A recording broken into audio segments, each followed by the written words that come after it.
Salut, c'est Prince Dina. Aujourd'hui, on se retrouve pour ouvrir et voir le matériel de Little Tavern. Alors, c'est un jeu qui, pour beaucoup, il va super bien fonctionner. Donc, on va regarder, il va super bien fonctionner en soirée jeu, etc. Parce qu'apparemment, il est rapide. Il est amusant. Et en fait, on travaille tous dans une auberge.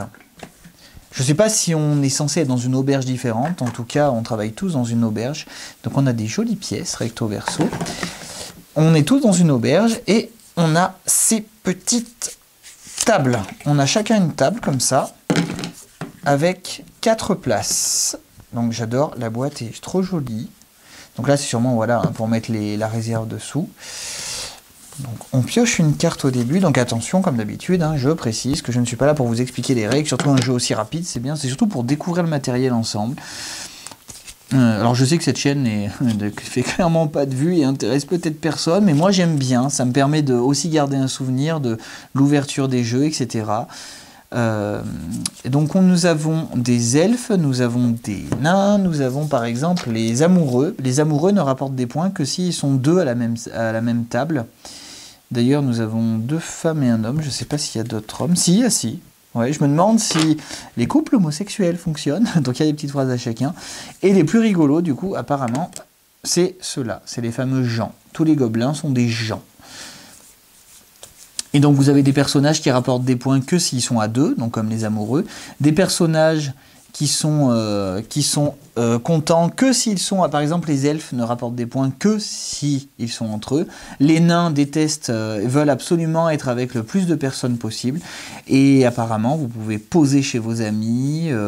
En fait, toutes les cartes sont retournées à l'envers.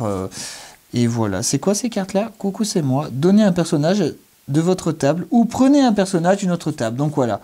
Et avec tous les rappels ici. Donc, les elfes, plus 10 points.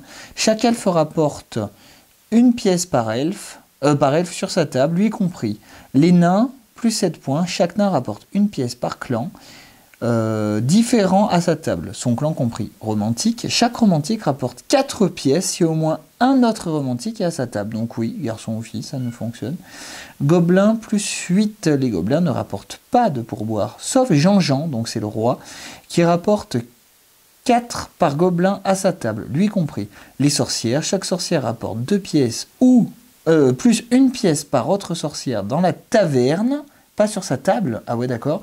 Les nobles, chaque noble rapporte 5 pièces, moins une pièce par autre noble dans la taverne, d'accord, ils veulent être les seuls. Donc, ah oui, donc on a envie d'enlever les nobles des autres tables, ah ouais d'accord. Et les aventurières, chaque aventurière rapporte autant de pièces qu'indique sur sa carte. Donc voilà, il y a beaucoup de modifications. D'accord, ah ouais, d'accord. Franchement, encore une fois, de toute façon, maintenant, je sélectionne vraiment, vraiment bien les jeux que je prends. Je prends que des jeux dont... Voilà, des jeux qui fonctionnent, que les gens veulent conseiller, etc. Après, voilà, est-ce que ça marche dans l'association ? Ça dépend de chaque association en fonction des personnes. À voir dans mon association. En tout cas, moi, ça m'intéresse. On peut jouer de combien à combien? À partir de 3, donc ouais, c'est quand même assez accessible. J'ai peur dans ce genre de jeu, parce qu'il y en avait un autre, je ne sais plus du tout son nom. En fait, c'est des jeux pratiquement qui ont été créés pour les colonies de vacances. Et du coup, quand vous voyez qu'il faut être minimum 6 pour jouer, vous dites, ouais, déjà qu'on a du mal à se réunir pour faire des loups-garous. Bref, bisous!